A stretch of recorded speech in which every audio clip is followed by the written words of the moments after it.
In the 1950s, leading British computer scientist Alan Turing wanted to see if a machine could behave like a human, so he came up with a test.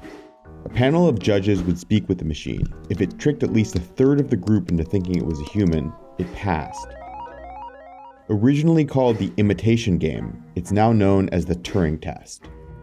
For decades, no machine could pass, but in 2014, a computer program called Eugene Goodsman convinced a team of judges it was a 13-year-old boy. Fast forward to today, computer programs like Eugene play a key role on the internet, where they are known as bots. Short for robots, bots are a computer program set up to do a task so a human doesn't have to. They can respond to automated customer queries or help companies post articles on multiple platforms at the same time.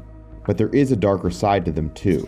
Armies of bots disguised as humans can be hired to hijack and manipulate debates by spreading false information online or support groups inciting hate speech. The web has become a primary platform to discuss social and political views, but the role of bots hangs in the balance. To what extent will bots be deployed as a tool for efficient customer service and other uses? And will those intent on manipulating public opinion double down on bots and in the long term endanger democracy?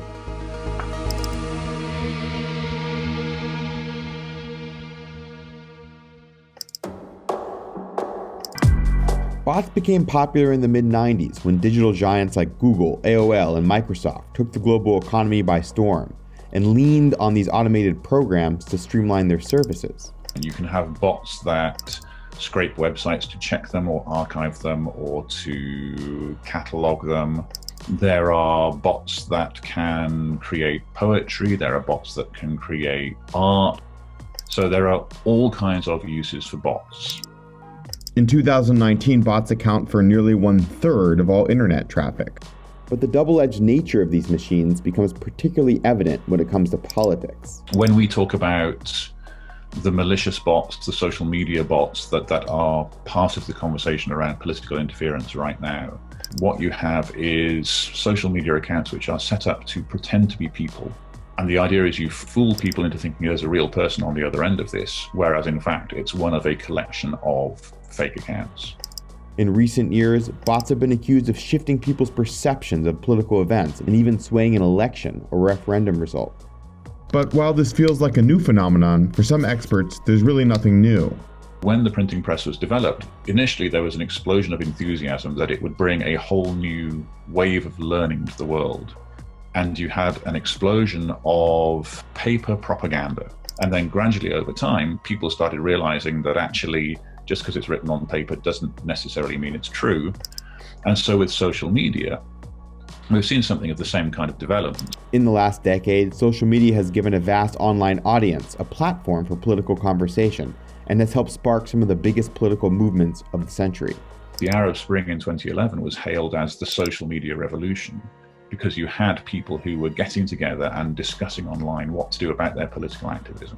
In the political sphere, you have particularly the authoritarian actors who realize, well, people are talking about this and we're not in the game. We're not in the conversation. And our supporters aren't online, so let's create fake supporters. We saw this again in the 2010 US midterm elections, when bots were used to support or discredit candidates using tailored content or fake news. Since then, programmers crafted their bots to be more sophisticated and more difficult to tell apart from real people. That was when they started to really hit the headlines. I started looking into bots in 2016 as part of my research into the US election. There had been rumors going around that massive botnets were distorting the debate on Twitter, and there were questions whether some of this was being run from Russia. It became an intellectual challenge.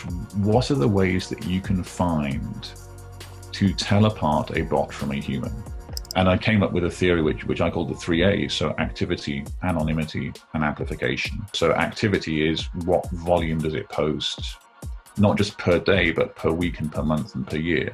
Then there's anonymity. Does the account give any kind of information that there's a real person behind it? And then you look at amplification. A retweet bot is something which only retweets other people and doesn't post its own content. And at that point, you have reason to believe that that is a bot. In 2016, researchers uncovered examples of mass social media manipulation during the US presidential election. They showed how nearly 400,000 users, approximately 15% of the entire Twitter population in the US, was made of bots, and these programs were responsible for 20% of online conversations. In the UK, research found that political bots played a strategic role in shaping discourse on Twitter about the polarizing Brexit referendum. The hashtags associated with Leave groups dominated the conversation, with less than 1% of sampled accounts generating almost a third of all messages. Even today, bots are participating in the discourse around the COVID-19 pandemic, often in dangerous ways. According to a recent study from the Carnegie Mellon University, nearly half of Twitter accounts discussing reopening America may come from bots. Of the top 50 influential retweeters involved in the COVID-19 conversation, 82% are computer programs. And in the lead up to the 2020 US elections, there were attempts to create false personas and news outlets to spread divisive and polarizing messages. Not only have bots played a big part in big national debates, they've been known to influence hyperlocal and niche issues too. In 2017, an army of bots were mobilized to flood public agencies with comments about net neutrality in the US, as well as the disputed Keystone oil pipeline project. While bots have been set up to influence national and local policies, they can also target individuals, particularly human rights advocates. Trolling bots have become a key tool to intimidate or threaten dissidents. It happened to Saudi analyst Ali Al-Ahmed. I was one of the first people to register in Twitter. And when I saw it became popular, I started using it. And the attacks started happening. Every time you write something, you will have 15, 16 people coming at you with vulgar language. It was never about the idea. It was always personal attacks and family and mothers especially, because they understand that is very sensitive to our culture. But you feel responsible in a way. It had some psychological pressure, I would have to admit. Even the media think, oh, there are too many people saying this, it must be true. So what's being done to stop attacks like this? Do bots need regulating? And how can tech companies and governments ensure these programs are used for good?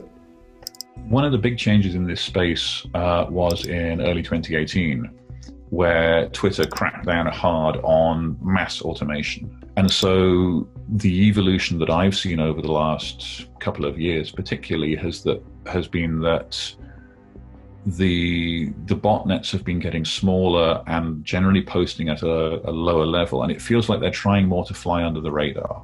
That doesn't mean that the threat actors have gone away, but they're having to spend more effort in hiding. And the more they try and hide, the less they're going to get noticed. Legislators in California have tried to step in and regulate bots by requiring the accounts to identify themselves as automated. And California Senator Dianne Feinstein introduced a federal law that would do the same thing. In spite of these efforts, there remains the common problem of regulating new technology. It's unclear whose job it should be to regulate bots and decide how malicious operators should be punished. And as experts point out, bots are only a small part of a bigger picture. Bots don't exist on their own. They don't exist in a vacuum. They're part of a bigger ecosystem. So we need to be aware of bots. We need to be aware of the role they play, but we shouldn't be exaggerating them.